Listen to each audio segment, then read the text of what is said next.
Chapter 12. A Voyage to the Country of the Houyhnhnms. It was not long before I started my next voyage.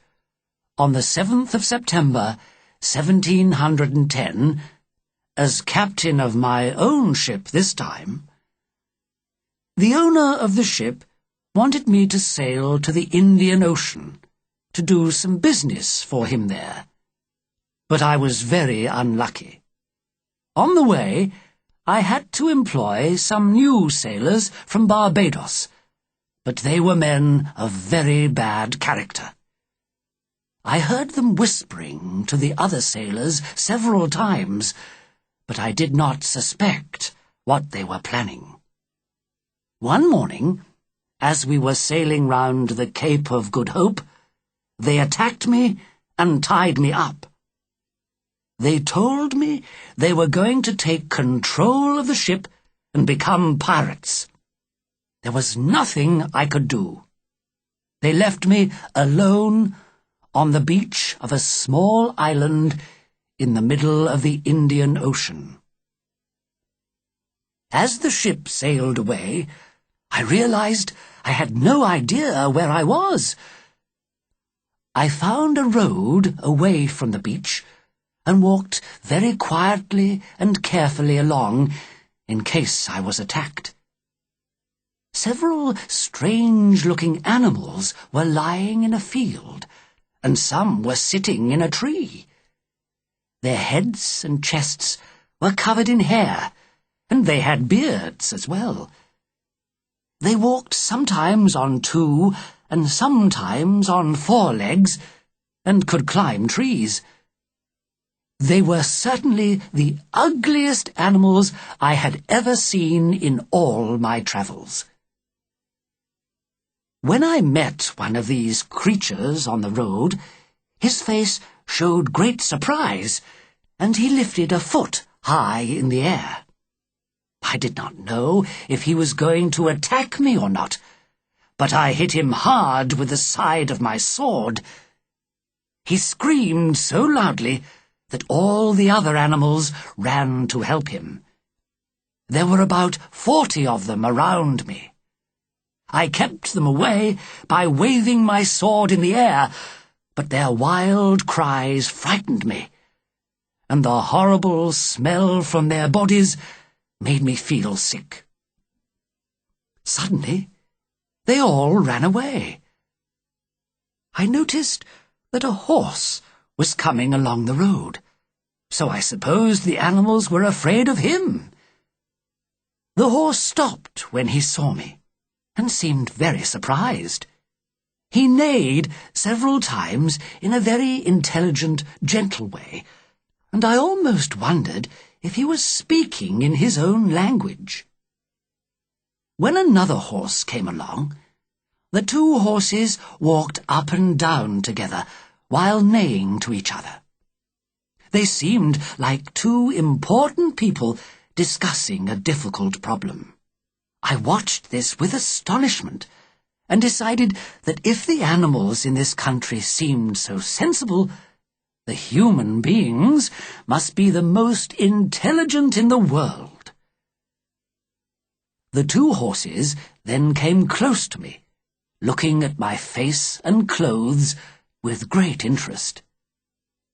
They talked to each other again, and then the first horse made clear signs for me to follow him. He led me to a long, low building. Inside, there were several large, airy rooms with no furniture. Other horses were sitting or lying comfortably on the floor on clean blankets. But where was the master of the house? Were these horses his servants? I began to wonder if I was going mad. Then I realized that the house did not belong to a human, but to the horse who had brought me here. In this country, horses, not people, were in control. I started learning a little of their language. Their word, Houyhnhnm, means a horse, and the word itself sounds very like the noise a horse makes.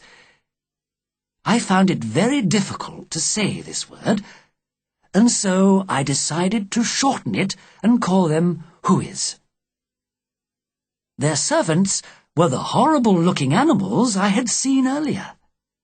They did all the hard work and lived in dirty little rooms in another building, where they were tied to the walls. To my horror, these ugly animals, called Yahoos, had human faces which looked very similar to mine. I did not want anyone to think I was a Yahoo, so I tried to make it clear that my habits were very different from theirs. At least, I was allowed to sleep in a separate room from them. At first, I thought I would die of hunger, as I could not eat the Yahoo's dirty meat or the Whois' grass and corn. But I soon learned how to bake little cakes made of corn, which I ate with warm milk. Sometimes I caught a bird and cooked it, or picked leaves of plants to eat with my bread. My Hui master was very interested in me, and as soon as I could speak the language, he asked me to explain where I had come from. "Well, master," I neighed, "I've come from a country on the other side of the world, and you may not believe this, but in my country, all the important people look like Yahoos." "But how is that possible?" he asked gently. "Your Whois surely wouldn't allow unintelligent creatures like Yahoos to control the country?" "It may seem strange," I agreed, "but you see, I was surprised to find that in this country the Whois are the sensitive and intelligent creatures. And if I'm lucky enough to return home, I'll tell my friends all about it. But I'm afraid they may accuse me of lying." My master looked quite worried. "What is lying?" he asked. "In their language there is no word which means telling lies, and my master had great difficulty in understanding me." I tried to explain. "Oh," he answered, still unsure. "But why does anyone tell a lie? There's no reason for doing it. We use language in this country in order to understand each other and to give and receive information. If you don't tell the truth, how can people understand each other?" I began to see how different Hui life was from what I was used to. "But tell me," he continued, "about your country." I was delighted to describe recent English history to him, especially some of our most successful wars. "But why does one country attack another?" he asked. "There are many reasons," I replied. "A king or his lords may want more land, or there may be a difference of opinion between two countries. For example, whether uniform should be black, white, red, or grey. Sometimes we fight because the enemy's too strong. Sometimes because he isn't strong enough. Sometimes our neighbours want the things we have, or have the things we want, so we both fight until they take ours or give us theirs. We often attack our best friend if we want some of his land. There's always a war somewhere. For this reason, being a soldier is one of the best jobs you can have." "A soldier," repeated my master. I'm not quite sure what that is. A soldier is a Yahoo who works for his king and country. His orders are to kill as many people as he can, I answered. People who've never hurt him? Asked the Hui. That's right, I said, pleased that he seemed to understand at last. Soldiers have killed thousands of people in recent history. He shook his head and looked sad. I think you must be... What was your word? Ah, yes, lying to me. How could you and your countrymen kill so many other Yahoos? And why would you want to? I smiled as I replied proudly, Sir, you don't know much about European war. With our guns and bullets and gunpowder, we can destroy 1,000 ships, 100 cities, and 20,000 men. You see, be quiet, he ordered. I've heard enough. I know Yahoos are bad, but I didn't realize they could possibly do such terrible things. After these conversations, I began to wonder whether the Huis were right. Why do we humans so often fight wars and tell lies? Peace and truth began to seem more important than making war or making money. I became more and more used to the Huis' ideas and way of life. As the Huis did, I hated the Yahoos for their dirty habits and unpleasant character. By the time I had been there a year, I walked and neighed like the Huis.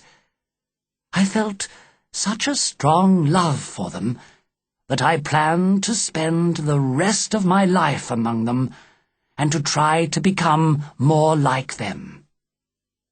It is a great sadness to me, even today, that this was not possible.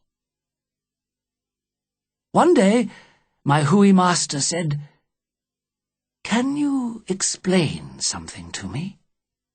Why are the Yahoos so violently fond of those shining stones in the fields?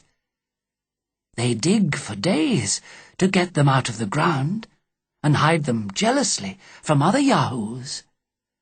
I expect they've found pieces of gold or silver, I said.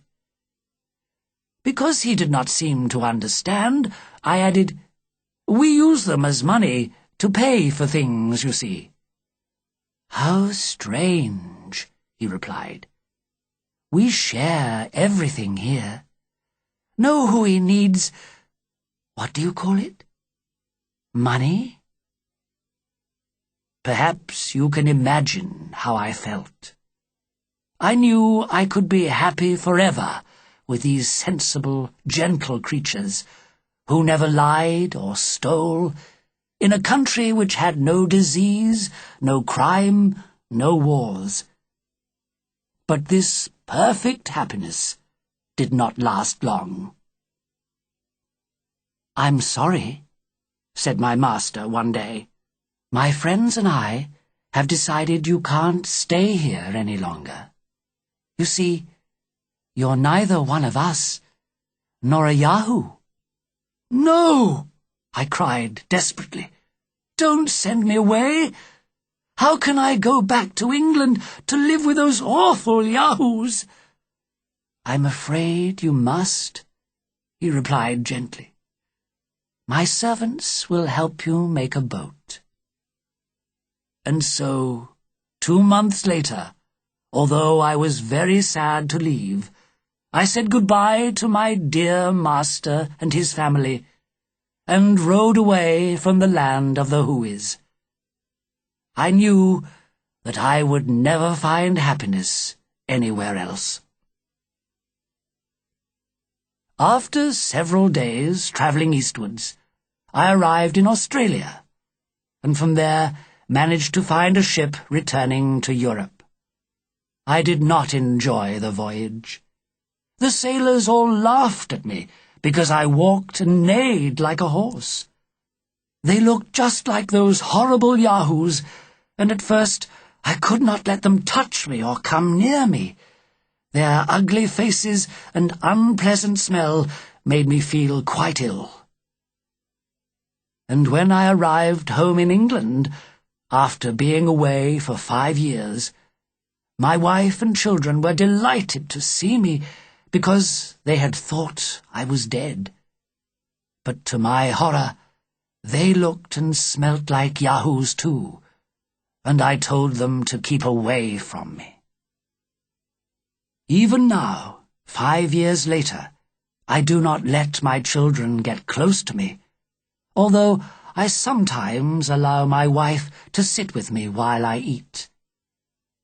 I try to accept my countrymen now, but the proud ones who are so full of their own self-importance, well, they had better not come near me.